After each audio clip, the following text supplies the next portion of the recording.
غرباء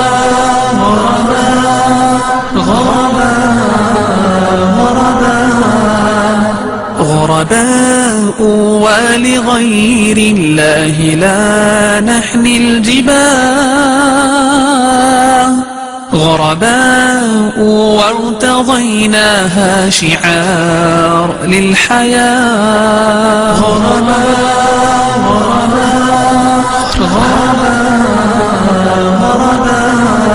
إن تسل عنا فإنا لا نبالي بالطغاة نحن جند الله دوما دربنا درب الأباء نحن جند الله دوما دربنا درب الأباء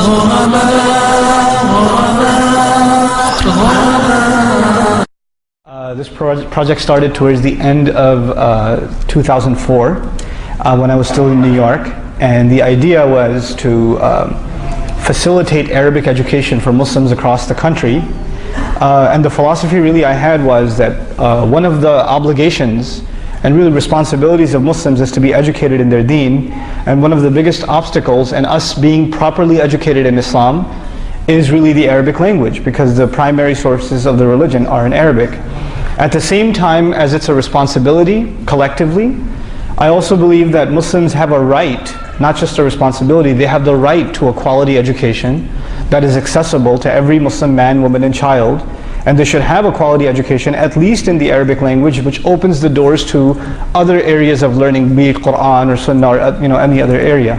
So when I first started learning Arabic for myself, it was a very difficult journey, from one teacher to another to another to another, and I didn't have the luxury to be able to travel abroad or to spend a lot of money to go to a university to do a degree in Arabic, etc. I was very much hand to mouth as a student. So when I went through whatever journey I went through to get to a certain level in Arabic, I felt, well, if I really wanted to learn it this bad and I had to go jump through all of these hoops, I'm sure there are people that are far more passionate about learning this stuff than I am, and they don't have these opportunities. So something has to be there that creates this opportunity. So when I started this project in New York, alhamdulillah, we started at a masjid I used to live in Long Island in Bayshore, and the response was just incredible. And word of mouth spread, and requests started coming. Can you do the same program, like a short Arabic class for the Muslim community in New Jersey? Can you do one in Connecticut? Can you do one in Maryland? And just no advertising, no radio, no flyers, nothing. Barely a website at the time, and just word of mouth, it kind of started spreading to the point where it got out of control. So alhamdulillah, it's been, that's where we started, and now alhamdulillah I have just a fantastic team of colleagues that are just increasing by the day, and I'm constantly looking for new talent as well.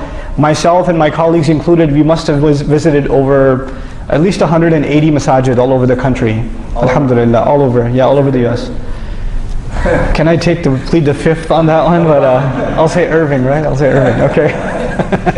Irving is absolutely one of my favorites though, alhamdulillah. I came here in 2007 and taught. Some of you might remember.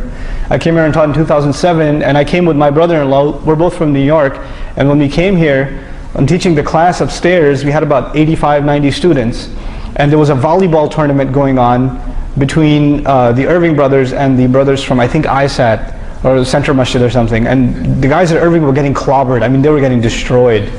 But well, I didn't know. I was just enjoying the fact that there were bleachers back there and people watching the game. And my brother-in-law and I, we're from New York. We don't really see that kind of activity.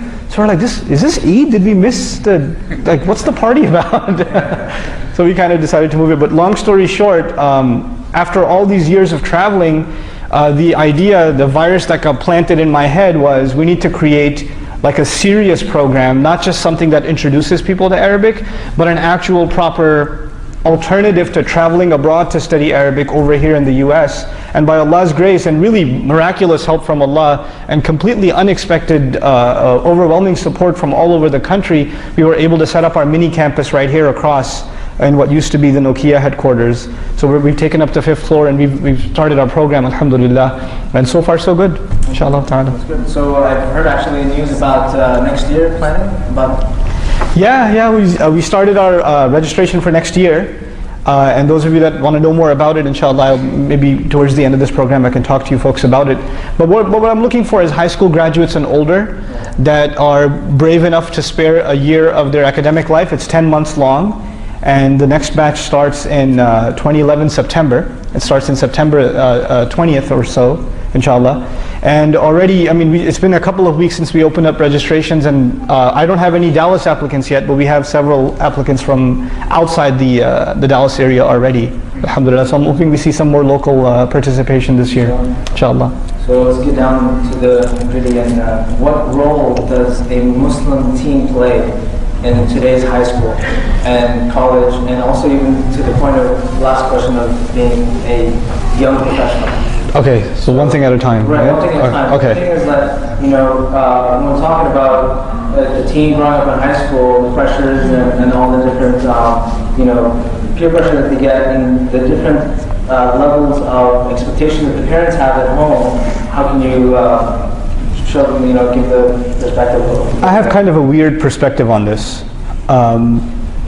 To just be totally frank with everyone here, I feel less in a position to tell you how you should be in high school because I was pretty messed up in high school myself. But but I can tell you of some things that I've seen work.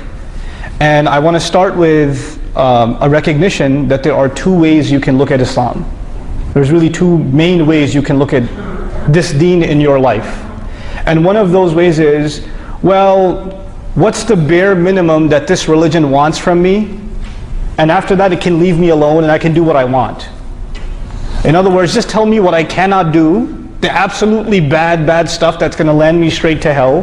Tell me that stuff. I won't do that stuff, and everything else, I'll just do what I want to do. That's how I want to live my life. I want to be free from the shackles of religion, basically. Okay? And this is actually the way most young people look at any religion.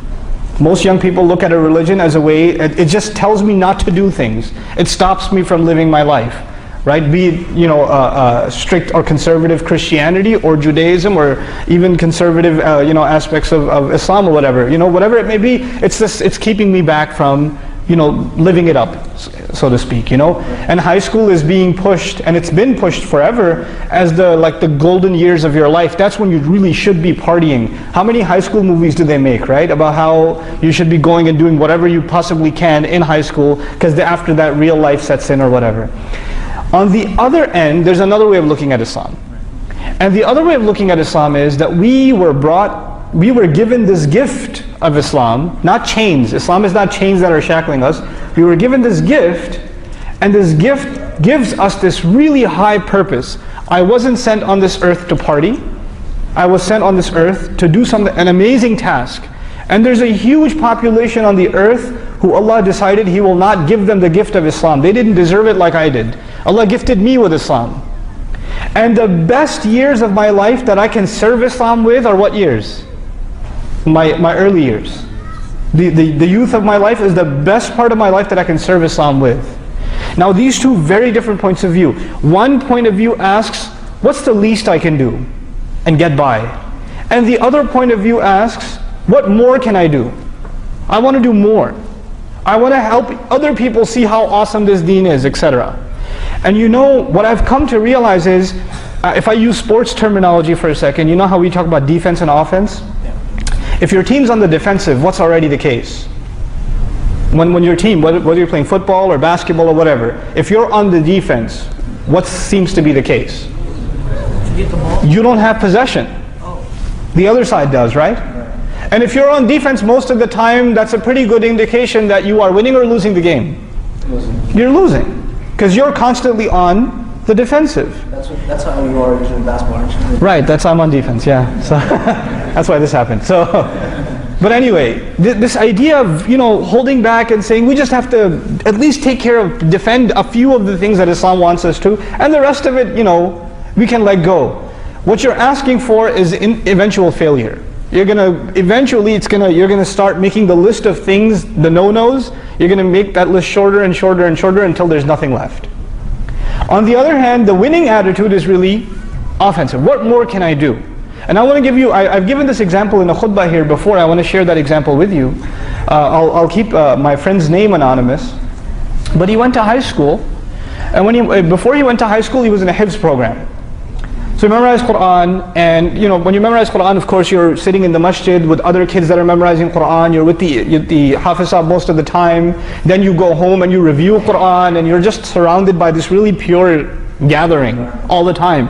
And then he's done, now he's going to high school, he tells his parents, I want to go to public school. Right? And his parents say, you want to go to public school? You're a Hafiz.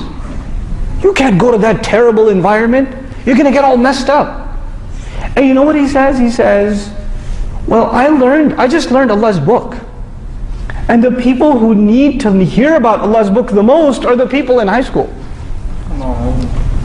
They have to know what this is. I feel responsible. Why should I hide what I have? I feel a responsibility to share. I feel bad for those people, right? So they put him in public high school. By the time he graduated high school, 16 kids had taken Shahada. 16 kids had taken Shahada. Now, what I'm talking about here is an attitude not of defense, but of what? Of offense. You see yourself as having something superior.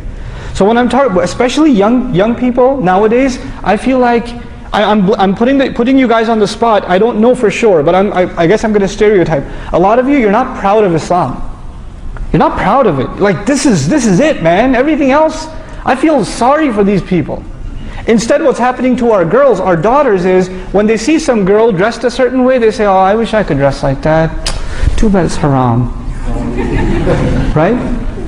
We see other, kids, boys, they're doing all kinds of things, and we say, oh, yeah, my parents wouldn't let me do that. It's apparently not allowed, or something, But the right attitude would be, I feel bad for that girl. Look at how she has to dress herself, how she has to put herself on display. She's looking for attention like that, while Allah has already given me attention by my Islam. All the dignity I need, all the recognition I need, Allah has already given me. Why do people do the kinds of ignorant things they do? You know what they're looking for? Is attention and respect. If you really have Islam, you're not looking for it anywhere else. You already got it. And when you find other people pathetically searching for it in other things, you can actually look down on them and say, I feel bad for you. Let me show you something better you can aspire to, So that's the kind of attitude that's really important, at least in high school life. When you were talking about college, I'll take 2 minutes more. When you're talking about college, in my opinion at least in my experience, college is a time where it's a world of ideas, right? You get exposed to so much more. And you can go in so many different directions. And college is really the part of your life where it's the formulating part of your life where you decide what the rest of your life is going to look like. Really, it's college, because true independence is in college. That's where you really truly decide what direction in life you're going to take. Not just professionally, but what kind of person you're going to be, how you're going to carry yourself, what kind of priorities you're going to have in life. All of that kind of comes from what you're going to do in college. And a huge part of that is who you're around in college. If you're around a bunch of losers in college all the time, well, guess what? You're going to be one. If you're going to be around a bunch of go-getters in college, you're going to turn into one. That's what college is like.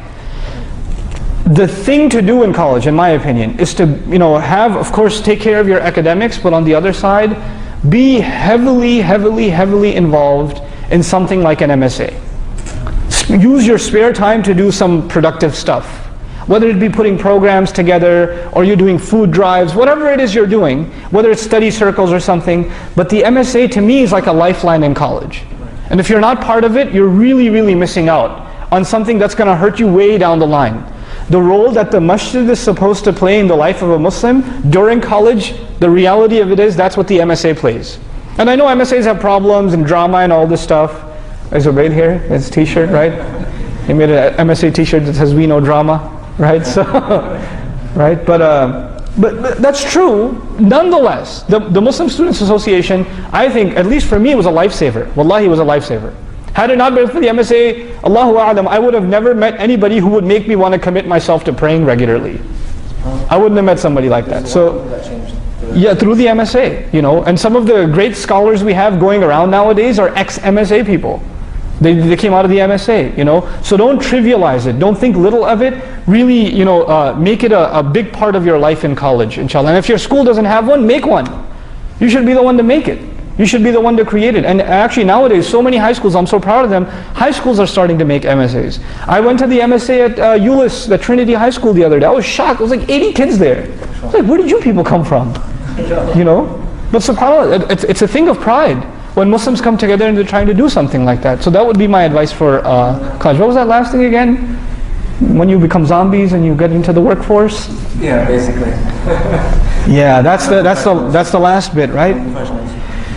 The thing of it is, I'll just speak frankly, I think that Muslims in this country, for a long time, we haven't been creative. We have not been creative. Our idea of a good career is limited to 4 or 5 things, and if your children are not graduating in these 4 to 5 fields, then they have failed in life. Right? They're just, you know, what are you doing with your life? So if your son decides to, for example, get a bachelor's in history, you'll say, what are you doing? Is that why you brought you to America, to study history? No, no, no. Forget about history, worry about your future. Right? And do computer science and do like accounting, and you know, if you can't, you know, do, okay, no, first let's start with Jannatul Firdaus. Do med school, and then, you know, at least engineering, and if you can't do that, fine, a little bit lower, you know, kind of barzakhish, but you know, computer science. If you can't do CS, you can't be a programmer, at least do IT. Okay, fine, be an accountant, you know. Oh, education, way at the bottom, education. Right, so we have these, like, we figure out that these are the careers that are successful, and we push those on to our kids. Listen, this is not the British Empire leaving Pakistan and India behind, and the only careers left are the ones that the Brits left for us. This is not that anymore. This is a, really, I mean, I don't mean to be cliche, but it's a land of opportunity.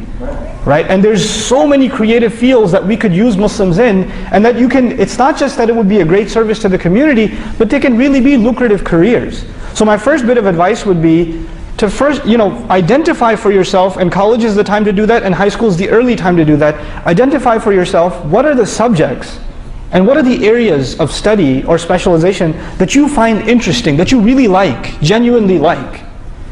And then in college, find out, like, speak to professionals in that field, speak to counselors, advisors, and find out what kind of career paths are available in that field that you personally really, really like, and not just like, but you're good at. These are 2 things that are important. Because you can really like something, but you're no good at it. Right? Don't do that. Because you won't get anywhere. And sometimes you're really good at something, but you don't like it at all. You're really great at it. You hate it though. And you go and do it anyway because you're good at it, and you know what happens? You're miserable your entire life because you hate going to work every day because you can't stand your job. Right? So it would be good, it would be an effort on your part to look for something, A, that you really like doing, and B, that you're good at, and then pursue a career in that field, inshallah ta'ala. And even if that doesn't happen, that's the ideal case, right? But even if that doesn't happen, have a career in which your life is not your career. Your life is not your career. I used to be in IT back in the day, way before, you know, we're talking about the age of Pentiums and, you know, 386. You guys don't know what that is. Okay, anyway, right? When Windows was the thing, right? So, but when I was in IT, you know what happened? Technology was constantly changing. So to keep up in your career, what did you have to do?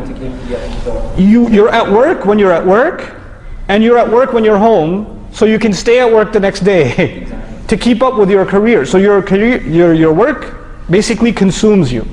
And you have no energy, no time left to do anything else with your life. That is it, that's all you are. You ever seen people that work so hard, every time you talk to them, all they can talk about is work? That's all they can talk about. They can't think of talking about anything else. Why? Because that's all their life has become. Unfortunately, they're just a means to make some multi-million dollars company some more money. That's all they've become, a cog in a machine. You have to have a career in which you have time left for yourself, for your family, for your community, for other things. A lot of people I know that were amazing in their MSA years. Man, these people were awesome. The moment their career started, they disappeared. We don't see, what happened to that guy? I don't know, he got a job. That's all last I heard of him, he got a job. That's what happened. They disappear. We don't see them at masajid, we don't see them in programs, we don't see them, you know, pursuing their study of deen. We don't see them. And in some cases it's understandable, you're busy with family and things, you know. But you know, it's something you have to be cognizant of. Don't lose who you were. Don't lose who you were. And if your children see you not having any activities outside of your career and doing the groceries, they don't see you actively participating in wanting to learn the deen for yourself, in wanting to gain a better understanding, doing something for Islam, whether it be in the realm of da'wah or humanitarian work or whatever it may be. If they don't see that, how are they going to get inspired? You know? So these would be a few tidbits about just high school, college, and career, inshallah. That's good. But coming back to the professional, what do you think about money making? Because a lot of guys, because when I started making money, it was like, wow, my dad and my parents were giving $20 a week, and I was happy. So beyond that, it was just overwhelming. When the money started coming in. Right? Yeah, exactly. When the money started coming in. Yeah. How do you control that? And think about saving or spending and that aspect of controlling it. Because I mean, a lot of times parents don't give their children that added independence from the beginning, early ages, and they have no idea how to manage money. Actually, here it's at this part of the discussion, I'm very grateful that I was kind of my high school years were in New York City, where most families live hand to mouth, so we don't have disposable income like we do in the South. Like here, life is very cheap, so generally people are better off. And if you think you're not well off, go to New York, you'll see what I mean, right? Where the entire family is working, and they're working 40 hours, even if they're in high school. Like I worked 40 hours throughout high school, and that was just my siblings worked too. It's just a norm, you know. But one of the benefits of that was it made us responsible with and appreciate hard-earned money. It makes you responsible in life. A lot of our youth, they haven't actually ever felt the need to take responsibility. They've never felt that need. They say, if I screw up, you got a job at the Apple store, or you got a job at the mall, or you got a job somewhere, you're helping out at high school or whatever, some extra money's coming in, but even that you won't take very seriously, because even if that goes away, well, you still got mom and dad. They'll take care of you. They'll take, they'll spot you or whatever. My dad early on, one of the biggest favors he did to me, he said, you're going to pay your own college tuition. You get it through your head. I said, okay. And and for the brothers, at least take it like a man and say, yeah, okay, I'll do it. I'll do it. And so from high school on, I was thinking like an adult. Like, this is how I'm going to budget my money. This is where I'm going to go to college because I can afford to go here. This is how I'm going to manage my time. And this aspect of life, we're not giving our children. And we have to. They have to. If your kids are teens, a healthy thing for them is to get a job. It's healthy. It's not about the money. It's really not. And you have to make them responsible in chores in the house and things like that. And this goes for brothers and for sisters. Get a job at the library. Get a job at volunteer at the local hospital. If you don't want to get a job, volunteer. Be part of the community center locally. Something. But you have to be involved in something like that. It builds responsibility. So when you do run into money, you respect it. That it doesn't just come out of trees. A lot of people have careers now, and even they don't take their career seriously because you know what? In the back of their head, if this goes, at least I can move back with mom and dad again. They're in the back of their head, they're still on vacation. The time for vacation, you have to become independent. You really have to become independent, and you have to think like that, and you have to think responsibly, right? As far as the money coming in is concerned, Muslims should have, in my opinion, the idea of we should ward dunya away and we should be people of akhirah is true. At the same time, Muslims, we shouldn't have love of dunya, but I tell you, we should be the highest paid people in the country. Muslims should have the highest salaries. We should have the most successful businesses. And not because we want money, but we can pour that money into Islamic work. We can build infrastructure for future generations. We can't do that if we have nothing to work with. You follow what I'm saying? And the real strength of our times, the real power in our times is economic power. That's what real power is. You can have military power, or you can have economic power, and let me tell you, most of the time, economic forces even drive military forces. Right? Economics is the currency of power now. Right? So we have to be empowered like that. But we have to maintain the balance that even if we are making loads of money, that our goal in life is not the money. The purpose is not that we make the money. The income we're generating is for a higher purpose. It does something more with life, So, and for this reason, we have to kind of balance the idea of good entrepreneurial careers and businesses with, inshallah ta'ala, this giving spirit. Bi'idhnillah. Right, well, thank you for coming, and it's been a pleasure. Yeah.